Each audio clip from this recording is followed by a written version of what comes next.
It's almost impressive to listen the whole career, just like my colleague just did before. If I may just add something, you heard that I have a long past in taxation and tax administration in France. But what he didn't say is that I was raised in a French railway family, because my father was a driver of a locomotive in the French railways. And I learned reading when I was a child, reading the magazine of the French railways. So I can say, Mr. Rouhani, that I belong to the family. Thank you. Well, ladies and gentlemen, once again, I would like first to thank really the Metz Frankfurt for this invitation. It gives me immense pleasure as a representative of France to join you at this conference which tackles such strategic issues. Everybody knows in this room that India has the largest rail network in the world with 66,000 kilometers. Always impressive figure in India, of course. Total track linking more than 8,000 stations, so very, very impressive. And trains in India are much more than just a means of transportation. They are also an economic and cultural asset, linking remote part of the country to some of the world's largest cities. Train, everybody knows here that train is a futuristic means of transportation, able to carry a large number of passengers with minimum impact on the environment, and would connect the very center of one city to another. Having an efficient rail network with good coaches and practical stations linked to another mode of transport is nowadays essential to foster sustainable growth and territorial development. To achieve this goal, a steady effort of investment is necessary, and French companies are willing to participate. In this respect, I would like to mention some of the significant projects that have been initiated by the Indian Railways in the recent years. Very impressive, such as dedicated freight corridors, electrification of lines, new advanced locomotives and passenger cars, track technology, signalization, and so on. All those projects are highly relevant in the modernization and the further development of the Indian railway network.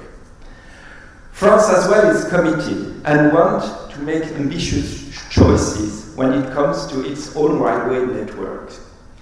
While high-speed train has been the focus over recent years, maybe since 30 years in France, we are now also aware of the improvement that could be done for the passengers on a daily basis, the daily trains actually.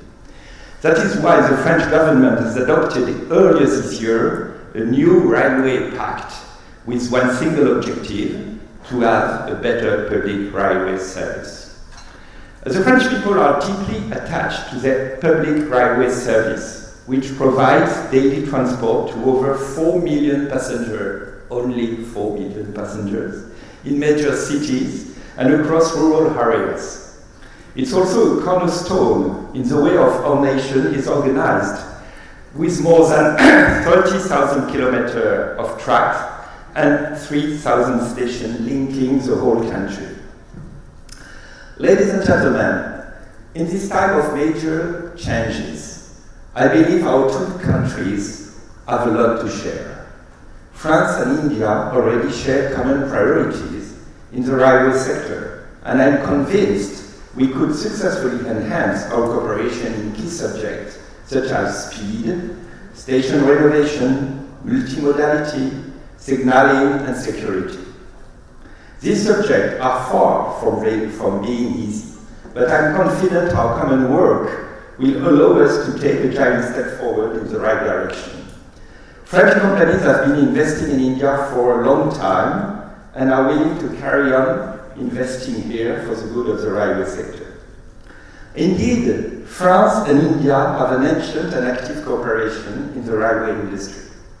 The French National Rail Operator, SNCF, and the Indian Railways have been working together for more than 30 years. This cooperation has been recently strengthened at the occasion of the state visit of our president, Mr. Emmanuel Macron, last March.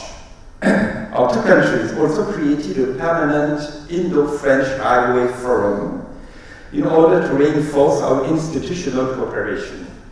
The first edition of this forum took place on April the 4th, this spring, and allowed us to discuss further paths for cooperation between our countries on various issues: safety, station redevelopment, robustness of operation, training.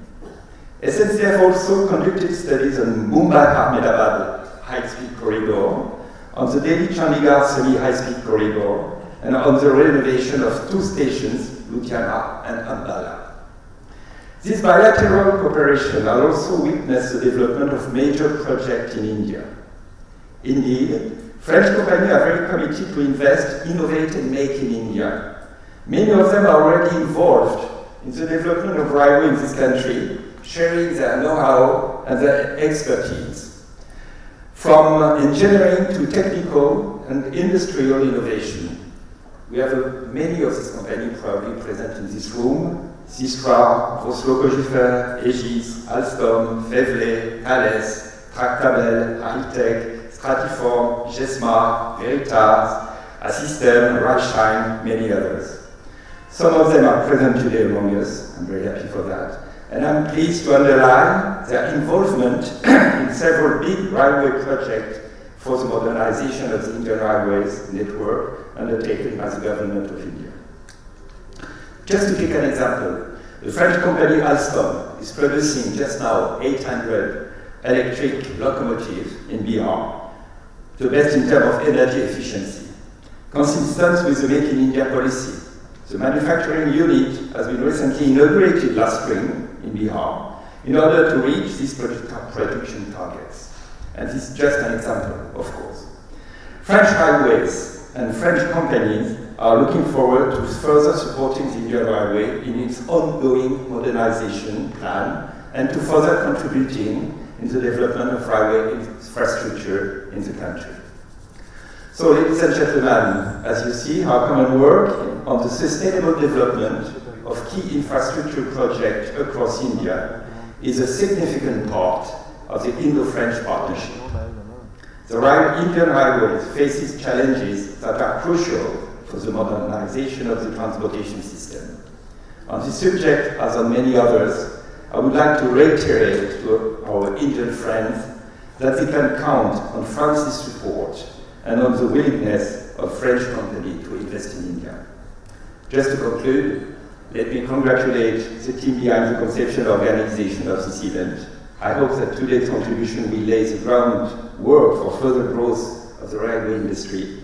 I wish you very fruitful panel discussions. Thank you very much.